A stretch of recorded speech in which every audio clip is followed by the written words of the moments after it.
नारायणाय नमः। भक्तों, आप सभी को वैशाख माह के कृष्ण पक्ष की एकादशी की बरूथिनी एकादशी तिथि की ढेर सारी शुभकामनाएं। तो आज इस वीडियो में हम बात करेंगे आने वाली एकादशी की। आने वाली जो एकादशी है ना, और बरूथिनी एकादशी, यह सौभाग्य देने वाले एकादशी है।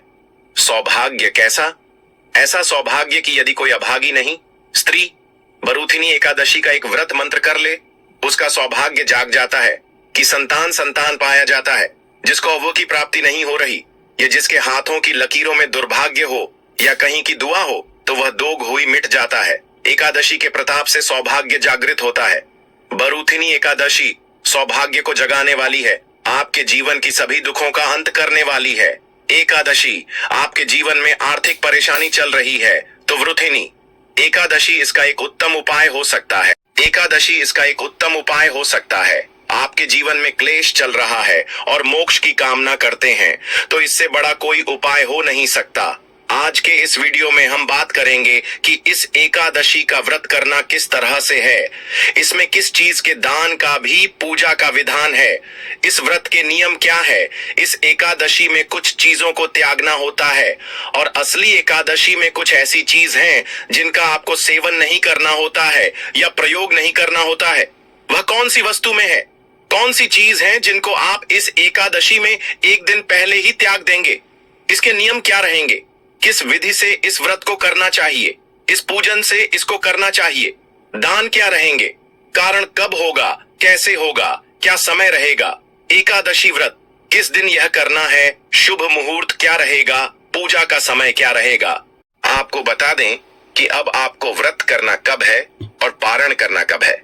एकादशी तिथि जो है ना, यह आरंभ हो रही है 23 अप्रैल को शाम को 4:45 पर, और यह 24 अप्रैल को दोपहर को 2:32 पर समाप्त हो जाएगी।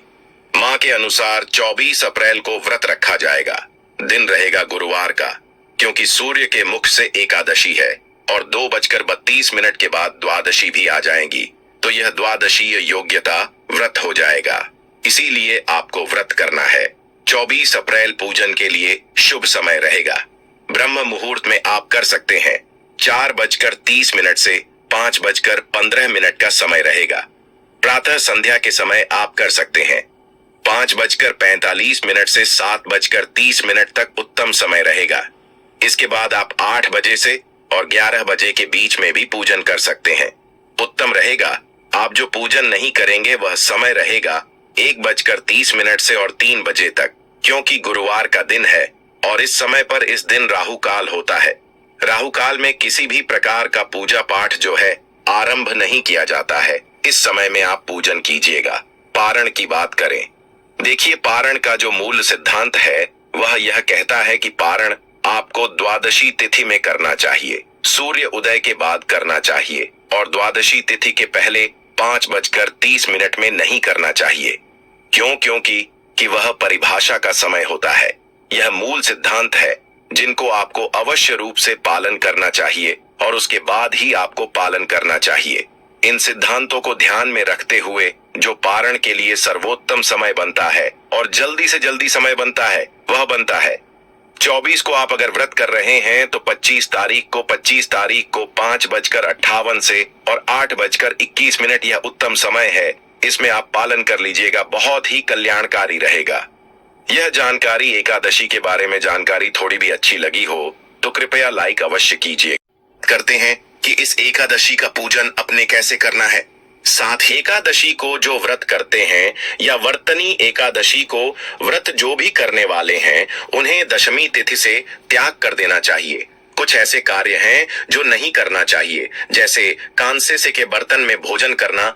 यह आप दशमी तिथि को ही अर्थात व्रत के एक दिन पहले ही बंद कर देंगे।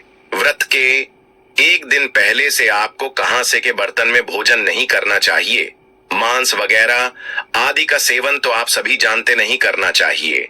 मसूर की दाल नहीं खाने चाहिए, चने की दाल नहीं खानी चाहिए, आंख हरी सब्जियां नहीं खानी चाहिए, गोंडा का साग जो आता है, चना का साग नहीं खाना है, गोंडा का साग नहीं खाना है, मधु अर्थात शहर प्रयोग नहीं करना है। अब आप कहेंगे पंडित जी, शहर अगर प्रयोग नहीं करना है तो पंचामृत कैसे बनाएंगे?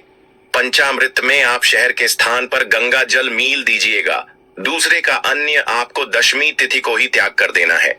एकादशी पर आपको दूसरे का अन्य नहीं खाना है। एक दिन पहले भी दशमी तिथि को दूसरी बार भोजन भी नहीं करना है। दशमी तिथि को ही भोजन भी एक ही समय करना है। दोपहर के बाद अन्य ग्रहण नहीं करना है। और स्त्री प्रसंग अर्थात ब्रह्मचर्य का पालन भी आप एक दिन पहले ही आरंभ कर देंगे कि वह नियम है जिनका पालन आपको अवश्य रूप से इस आने वाली वर्तनी एकादशी के व्रत में करना चाहिए। और व्रत वाले दिन की बात करते हैं तो व्रत वाले दिन आपको पान नहीं खाना चाहिए। यदि किसी की आदत है पान खाने की, दुकान, गुटखा आदि, उसको व्रत में नहीं खाना चाहिए। यह व्रत को खंडित करता है। दातुन नहीं करना चाहिए जो आप मंजन प्रयोग करते हैं, ना यह मंजन भी प्रयोग नहीं करना चाहिए क्योंकि इसमें भी या तो नमक आता है या केमिकल आता है। दूसरे की निंदा नहीं करनी चाहिए, दूसरे की चुगली नहीं करनी चाहिए, भाषण का त्याग कर देना चाहिए। और व्रत वाले दिन अगर भोजन की बात करें, आहार की बात करें तो फल आहार का सेवन करना चाहिए। तेल और अन्य तथा नामक यह तीनों ही चीज इस दिन वर्जित बताई गई हैं।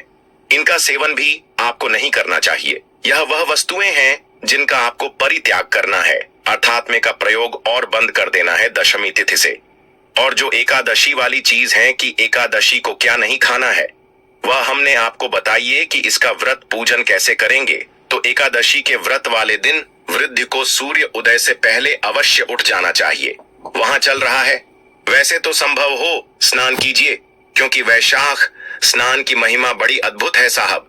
वैशाख स्नान की महिमा इतनी अधिक है कि इसका जो पुण्य है ना, वह कार्तिक स्नान से भी 1000 गुना अधिक है और उसको ज्यादातर लोग जानते नहीं है।